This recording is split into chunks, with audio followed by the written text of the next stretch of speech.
Morning students, welcome again to the another lecture of biochemistry. और आज हम पढ़ेंगे जॉन्डिस, अपने 6th यूनिट का लास्ट टॉपिक, सेकेंड टॉपिक और लास्ट टॉपिक। ये लेक्चर थोड़ा सा बड़ा होने वाला है क्योंकि जॉन्डिस पूरा का पूरा डिजीज़ कंडीशन है, उसके टाइप्स में खुद ब खुद बड़ा है, फिर इन्वेस्टिगेशन वो भी खुद ब खुद बड़ा है। ठीक है, तो ये सारी चीज़ें हम कवर अप करते चलेंगे बहुत डिटेल में। और एक चीज़ इंटरेस्टिंग बताती हूँ, जब आप थर्ड सेमेस्टर में जाओगे तो आपको एमएसएन पढ़ना पड़ेगा। एमएसएन हम नॉर्मल भाषा में बोलते हैं, बट उसका नाम है एडल्ट हेल्थ नर्सिंग। उसमें डिजीज़ कंडीशंस आता है, बस डिजीज़ कंडीशन। उसको लिखने का एक पैटर्न होता है, हम इंट्रो लिखते हैं, डेफिनेशन लिखते हैं, कॉजेज़ लिखते हैं, टाइप्स लिखते हैं। तो इस तरीके से मैंने इस डिजीज़ का भी रखा है, तो आपको इससे थोड़ा सा नॉलेज हो जाएगा। तो आज हम स्टार्ट करते हैं जॉन्डिस और आपका 6 यूनिट हो जाएगा कंप्लीट। ठीक है, तो देखो इंट्रो क्या होता है, जॉन्डिस पहले क्या होता है। देखो, jaundice is a condition characterized by the yellowish discoloration of the skin, sclera, white part of your eyes, and our mucous membrane, often accompanied by the yellowish tiny in the fluid, in the body fluid. मतलब basically jaundice क्या है, एक yellowish discolouration आता है। इसका characteristic है, characteristic मतलब होता है कि कोई चीज़ अपने आप को दिखाए कि मैं ऐसा ही हूँ। ठीक है, तो ये क्या दिखाता है कि मैं डिस्कलर्ड हूँ, येलो डिस्कलर्ड हूँ। तो आपकी स्किन येलो हो सकती है इसमें। स्कैलरा मतलब आपकी आँख का जो वाइटेस्ट पार्ट है उसमें येलो येलो सा फील हो सकता है, दिख सकता है।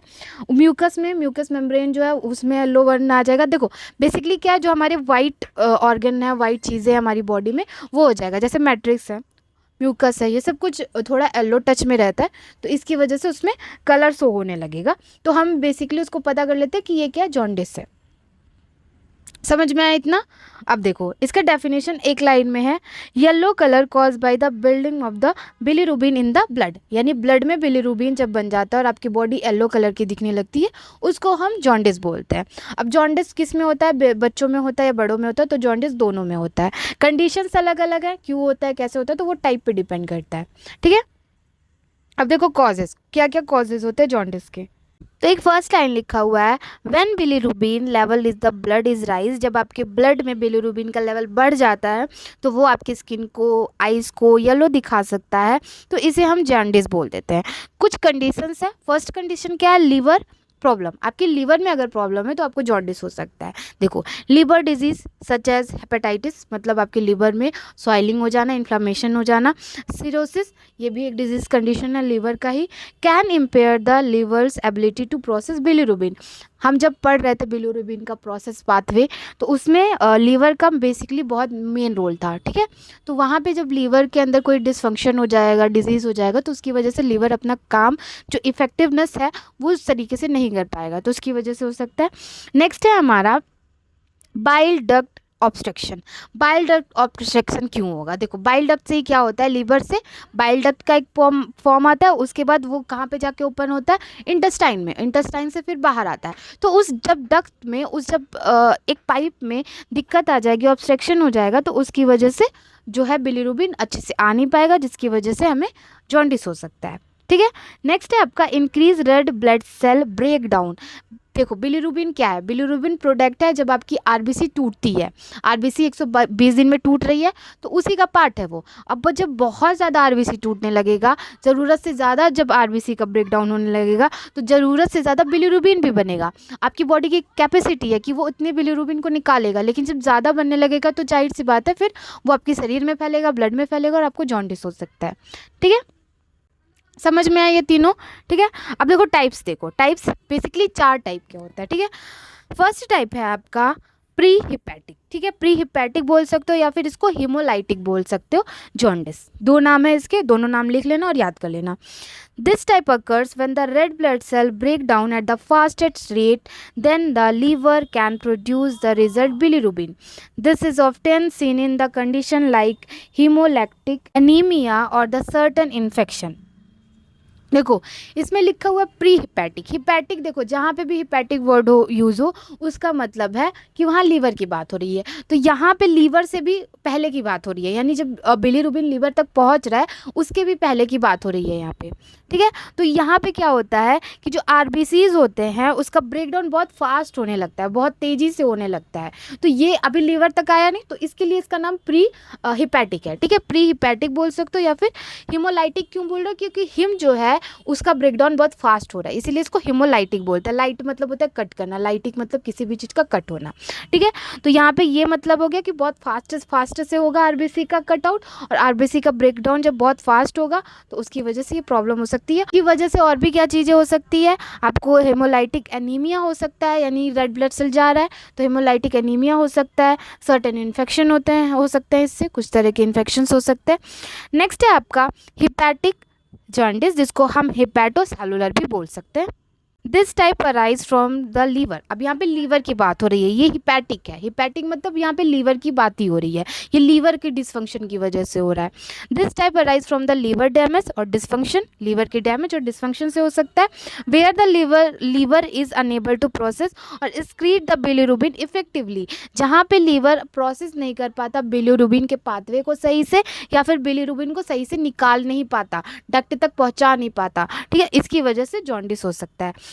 Liver diseases infection like hepatitis or the drug induced liver damage can cause this.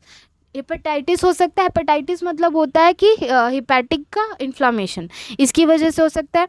देखो बेसिकली क्या होता है, जब हम कोई ड्रग खाते हैं तो उसका जो मेटाबॉलिज्म होता है वो जाके लीवर में होता है, तो अगर कोई ड्रग जाके वहाँ पे डिसफंक्शन कर रहा है, डैमेज कर रहा है, तो उसकी वजह से भी हो सकता है, ठीक है। थर्ड है आपका पोस्ट हिपैटिक। अब क्या पोस्ट हिपैटिक मतलब हिपैटिक के बाद की चीज़ें अब गड़बड़ हो रही है, या तो डक्ट में गड़बड़ होगा, या तो इंटेस्टाइन में गड़बड़ होगा, लीवर से भी निकल चुका। देखो लीवर में जब लीवर से पहले जब दिक्कत हो रही थी, स्प्लीन में ही दिक्कत हो रही थी, तो उसको हम क्या बोल रहे थे, प्री हिपैटिक। जब लीवर में दिक्कत हो रही थी तो उसको हिपैटिक। अब लीवर के बाद जब दिक्कत हो रही है तो उसको हम पोस्ट हिपैटिक बोल रहे हैं, ठीक है।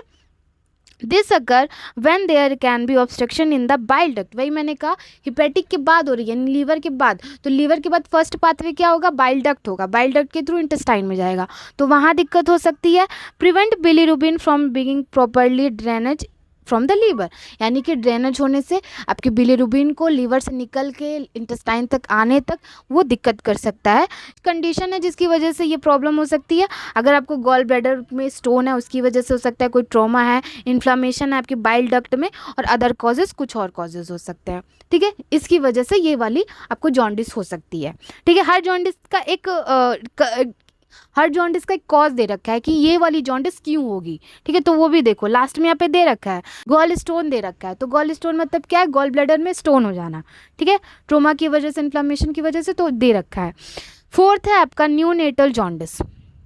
न्यूनेटल जॉन्डिस ये बच्चों के अंदर है। न्यू मिस नया, नेटल मिस छोटा बच्चा, ठीक है, तो न्यूनेटल जॉन्डिस है। This is the common condition in new born. ये कॉमन कंडीशन है न्यू बॉर्न में। न्यू बॉर्न में ये बहुत कॉमन कंडीशन है। आपने देखा होगा जब बच्चे होते हैं तो मोस्टली बच्चों को जॉन्डिस हुआ रहता है, ठीक है। इसका रीज़न मैं एक तुमको बताती हूँ। देखो बच्चों में क्या होता है ना, आरबीसीज बहुत ज़्यादा रहते हैं। एक बड़े में, एक एल्डर में जितनी आरबीसी रहती है उससे ज़्यादा होती है, और इमेच्योर रहती है, तो इसी वजह से उनके अंदर बिलिरुबिन ज़्यादा बनता है, ठीक है। आपने बच्चे का स्टूल देखा होगा तो बहुत ज़्यादा उसमें कलर रहता है, तो यही सारे कारण है क्योंकि उनके अंदर आरबीसीज ज़्यादा बनते हैं। आरबीसीज क्यों ज़्यादा बनती, क्योंकि बच्चा खुद से तो काम नहीं कर पा रहा है, तो आरबीसीज उसकी बॉडी का काम करती है, इस वजह से, ठीक है। देखो this is common condition new born where the liver is still development. मतलब क्या है, लीवर अभी भी डेवलप होती है। न्यू बॉर्न का लीवर जो होता है वो फटाक डेवलप होके नहीं आता, धीरे धीरे वो डेवलप होता है। May not be fully capable for processing bilirubin. वो जब तक डेवलप नहीं होगा तब तक हो सकता है वो बिलिरुबिन का प्रोसेस अच्छे से नहीं कर पा रहा है, इसकी वजह से हो सकता है। It can be due to the breast feeding jaundice और द ब्रेस्ट मिल्क जॉन्डिस। ये जो दो टाइप की जॉन्डिस है, ये ना न्यूनेटल जब आप पढ़ोगे, पीडियाट्रिक पढ़ोगे अपने 5th सेमेस्टर में, तो वहाँ पे ये कंडीशन आएगी, वहाँ पे अच्छे से पढ़ोगे। ये टाइप है बच्चों के अंदर जो जॉन्डिस होता है उसके टाइप से। तो यहाँ हम बच्चों के जॉन्डिस को नहीं पढ़ने बैठे हैं, हम बेसिकली जॉन्डिस पढ़ने बैठे हैं, जिसमें हमने तीनों इंक्लूड कर दिया। हमने एडल्ट का भी इंक्लूड कर दिया एंड बच्चों का भी इंक्लूड कर दिया, ठीक है। क्योंकि हमें स्पेसिफिकली दे नहीं रखा है कि आप इसकी जॉन्डिस के बारे में पढ़ो, आप एडल्ट की जॉन्डिस के बारे में पढ़ो, न्यूनेटल की जॉन्डिस के बारे में पढ़ो, ऐसा नहीं दे रखा है। बस हमें जॉन्डिस के बारे में पढ़ना था। तो ये हो गया टाइप्स, ये हो गया इंट्रो। अब हम देख देंगे सिम्टम्स, ठीक है। टाइप्स हो गया, अब हम सिम्टम पढ़ लेते हैं कि क्या क्या सिम्टम्स होंगे अगर किसी को जॉन्डिस हो रखा है। Beside the yellow discolouration of the skin और eyes, other symptoms of jaundice can include yellow discolouration of skin, और आँख के मतलब आपकी स्किन और आँख के जो येलो कलर हो रहा है, उसके अलावा भी कुछ कंडीशन है जो आपको शो कर सकता है कि किसी को जॉन्डिस है। क्या क्या है, डार्क यूरिन, यूरिन डार्क होगा, ठीक है। पेल स्टूल होगा यानी पीले कलर का स्टूल आएगा। उसके साथ फटीग, बहुत ज़्यादा आपको फटीग सा महसूस होगा, थकान थकान सी लगेगी और एब्डोमिनल पेन हो सकता है। ठीक है, तो ये कुछ चीज़ें और देखने को मिल सकती है डिस्कलरेशन के बाद भी। ठीक है, अब देखो एक चीज़ है डायग्नोसिस। अब मैं तुम्हें इतना बता दे रही हूँ डायग्नोसिस होता है क्या है। जब हम कोई डिजीज़ कंडीशन पढ़ते हैं तो ये फ्लो होता है। हम पहले इंट्रो लिखते हैं, डेफिनेशन लिखते हैं, कॉजेज़ लिखते हैं, कॉजेज़ के बाद उसके सिम्टम्स लिखते हैं, सिम्टम के बाद डायग्नोसिस लिखते हैं। डायग्नोसिस जिस बच्चे को नहीं पता है मैं बता दूँ, डायग्नोसिस मतलब होता है किसी चीज़ को पता लगाना। तो यहाँ हम डिजीज़ को पता लगा रहे हैं। आपके सिलेबस में क्या दे रखा है, इन्वेस्टिगेशन करो। ठीक है, तो इन्वेस्टिगेशन करना, डायग्नोसिस करना सेम बात होता है। आपके सिलेबस में बढ़ते हैं तो देखो सिलेबस में क्या दे रखा है कि जॉन्डिस का इन्वेस्टिगेशन करना है, यूरिन और ब्लड का टेस्ट और वेंडेनबर्ग टेस्ट है। ठीक है, इसके बारे में भी पढ़ना है, तो हम इसको कल पढ़ेंगे। ठीक है, आज हमने सिर्फ इतना जॉन्डिस खत्म किया क्योंकि बहुत ज़्यादा लेक्चर बड़ा हो जाएगा, फिर आपको समझ में भी नहीं आएगा और मुझे भी समझाने में फिर दिक्कत हो जाती है जब बहुत ज़्यादा लंबा हो जाता है ना। ठीक है, तो इतना पढ़ लेते हैं आज। कल हम इन्वेस्टिगेशन देख लेंगे इसका, जॉन्डिस का। तो कल ये लेक्चर आपका, ये वाली यूनिट खत्म हो जाएगी। मैंने सोचा था आज ही करा दूँ, बट ठीक है कोई बात नहीं, कल करा देते हैं। ठीक है, thanks for watching this video. Thank you for watching this video. Notes बना लेना, कल के लेक्चर में ज़रूर आना। कल आपका 6 यूनिट खत्म कर दूंगी, उसके बाद 2 यूनिट बचेगा, वो भी फटाफट से हो जाएंगे। Thank you, bye bye, good night, take care.